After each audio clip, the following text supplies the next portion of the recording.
Fala pessoal, meu nome é Cláudia e este é o meu canal, o Casa de Leitura, um canal voltado para os livros, literatura e outros babados literários. E eu andei bastante sumida aqui do meu canal. Eu estive em férias por um bom tempo e assim que voltei para minha cidade me envolvi com uma série de questões pessoais e de trabalho. E só agora eu consegui então trazer este livro aqui que me encantou. Eu comprei na Argentina agora quando estive em férias. Justamente porque ele traz elementos que são, na minha opinião, fundamentais para instigar, né, os sujeitos, tanto sejam alunos quanto filhos, enfim, as pessoas que forem ser submetidas, não é, a uma mediação de leitura, porque ele é um livro que não traz tudo pronto, ele é um livro permeado de silêncios, né, como diz Cecília Bajur, e eu tenho me dedicado a estudar muito os materiais dessa pesquisadora. E ela fala muito sobre essa importância, né, de que nós, tanto professores quanto pais, na hora de fazermos as leituras, que a gente não tenha aquela ansiedade de explicar tudo e nem de preencher todos os sentidos.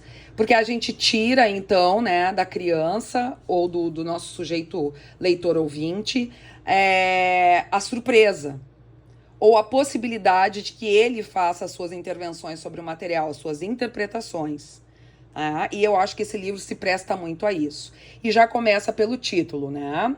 O Rei de Nada, que foi escrito por Guridi e é uma publicação da editora Pípala, que eu não conhecia, né? Eu comprei na Argentina, então, este livro, mas justamente porque o projeto gráfico dele me chamou muito a atenção.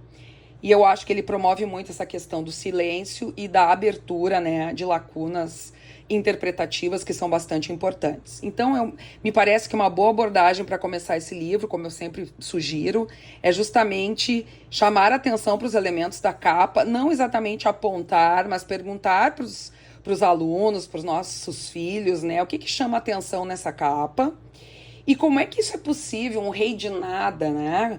Como é que isso pode acontecer? Então, já ir instigando, não é, os nossos leitores ouvintes a pensarem. E aí a gente vê, eu vou aproximar um pouquinho aqui, né, alguns elementos pontilhados aqui, que lembram muito a estrutura, né, de um castelo. E o nosso rei está sentado, então, numa cadeira dessa forma também, toda pontilhada. É o trono. Né? E isso já nos leva a pensar em algumas coisas. E aí, abrindo, assim, a gente tem já um projeto gráfico bem interessante. E aqui a gente vai ver, então, a continuação daquela cena da capa, com os mesmos pontilhados. E aqui o Rei de Nada. E vejam que interessante. Esse papel é um papel... eu acho que a gente chama esse papel de vegetal, né? Depois me corrijam se eu estiver enganada. E olha que interessante. A gente, quando levanta, ó... O que acontece? Fica só o rei aqui. Mas se a gente encosta aqui, a gente vai enxergar, então, aquele pontilhado do trono. Então, a gente pode ir mostrando para os alunos, para os nossos filhos, se for feita em casa essa mediação, sem chamar atenção para isso. Vai mostrando, né? Até que eles, né, se deem conta disso. Ó, aí a gente vira essa folha aqui e fica o trono pontilhado, sem vazio. Bom, vamos ver qual é a história desse rei. Então, aqui. Ser rei de nada não é qualquer coisa. Também pode ser o mais importante do mundo, dizia Mimo I. Assim ele gostava que o chamasse. Então aqui está o nosso rei, o Mimo I, e aqui de novo a gente vê os pontilhados. Todos os dias Mimo I, o grande Mimo I, saía de seu enorme castelo para passear por seus domínios em um de seus 150 e pico cavalos que ele tinha. Ó, e aí, então, quando a gente vai olhar os cavalos, né, vejam que estão todos eles pontilhados, assim como o espaço físico, né, eles saindo, né, do castelo e também todo pontilhado, né, a porta aqui toda pontilhada. À frente de seu grande exército, ele passava 2 vezes pela semana, né, percorria, né, 2 vezes por semana, o seu extensíssimo reino, para que o povo reconhecesse a sua grandeza. Ó, então aqui aparece o Mimo, tá? Aqui. Vou aproximar um pouquinho para vocês, montado no cavalo. Vejam como é que está o cavalo. E, de novo, nós temos aqui o papel vegetal, né? Vejam as árvores do reino, né? Aqui está o mimo, aqui está o exército do mimo, todo pontilhado, e quando a gente levanta a folha, veja o que acontece. A gente só enxerga o mimo. Ah. Bom, então aqui a gente tem a continuação do reino, né? O reino dele todo pontilhado. E quando entardecia, ele subia a mais alta torre, desde o ponto onde ele estava. E aí ele divisava a maravilhosa paisagem de que ele e somente ele era o monarca absoluto. Tá? Então aqui está o mimo contemplando todo o seu reino, né? Do alto da torre. E vejam que tudo pontilhado. Tá? É claro que eu estou apontando para vocês esses elementos. No caso de uma mediação de leitura, o interessante é deixar, então, que os leitores, ouvintes, né, as crianças vão percebendo esses elementos. Mas, como costuma acontecer, ocorreu que em um de seus desfiles semanais, Mimo I encontrou o que nunca devia ter encontrado em seu reino. Havia algo diante dos seus olhos. Algo em meu reino de nada. O rei sempre falava assim.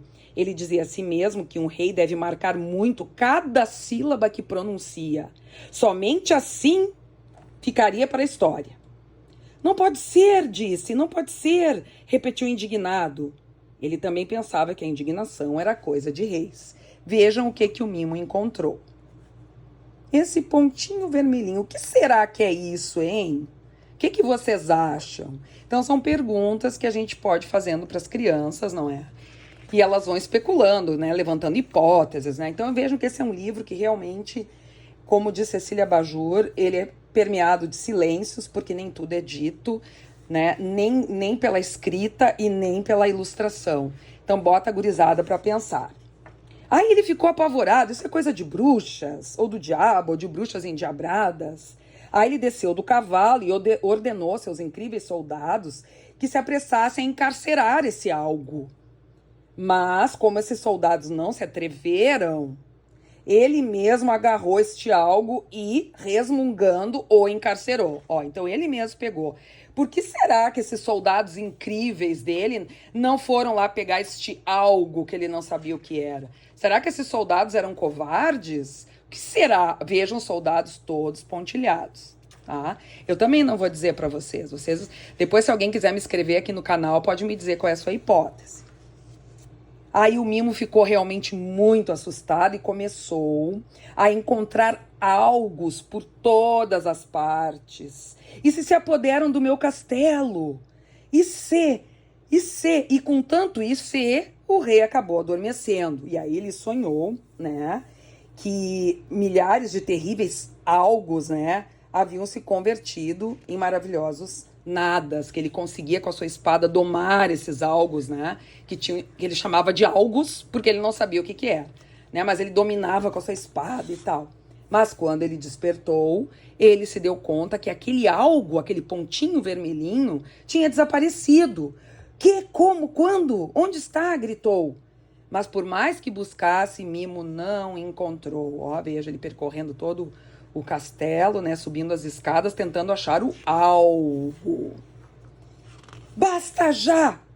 Aí ele pegou a espada dele e ficou furioso, né, porque ele não sabia onde tinha parado aquele algo que surgiu, né, no reino dele de nada. Assim passaram dias, não sei quantos, mas muitos, né, diz o narrador. Até que uma manhã, logo, ele desceu as escadas armado com sua espada de rei e gritou: sou o rei, sou o rei! E os reis não têm medo. Outra coisa interessante, né? O tamanho do tipo da letra, né? Que vai aumentando em algumas situações. E olhem só o que o mimo encontrou. O que será que era aquele algo? Olha, o que era aquele pontinho vermelho? E aí o mimo ficou espantado com aquilo. E o que ele viu o deixou sem fala. Não para sempre, só um pouquinho. E aí no calabouço, onde ele havia estado, onde tinha estado algo, havia uma outra coisa muito maior, né? Que era essa aqui que ele encontrou. E aí o que o Mimo fez? Tentou arrancar de qualquer jeito aquela flor, né, então, que apareceu, e sacudiu, e sacudiu, e sacudiu, e aí olha o que aconteceu. Apareceram milhares de outros algos, como ele dizia, porque ele não sabia nomear aquilo ali. Era uma coisa estranha no reino dele, né? De novo o papel vegetal aqui, vocês vejam, né? E aí a gente coloca sobre a cena, e aí a gente tem uma mudança de perspectiva aqui, né? Então, eu acho que é um elemento bem interessante para a gente discutir também, ou, na verdade, deixar que os alunos ou os nossos filhos, enfim, para quem a gente estiver mediando, ver se eles percebem. E aí o que aconteceu? Esse algo começou a lançar, então, milhares de algos, né? Por todos os lados, direita, esquerda, né? Todos os lados. E o rei subiu correndo as escadas, gritando, retirada, retirada! E as coisas se espalhando, né? E ele ficou desesperado. E aqui diz assim, ele teve que subir, porque afinal de contas um rei tem que pensar em seus homens, né? E aí a gente vê aqui uma fina ironia, que também é outra coisa que a gente pode discutir, né? Mas como assim que ele está pensando nos seus homens? Onde estão os homens? Onde estão os soldados que não desceram, né? Só que o que aconteceu? Aí o Mimo foi se esconder lá no quarto dele, ó. Veja um quarto todo pontilhado, né? A cama pontilhada.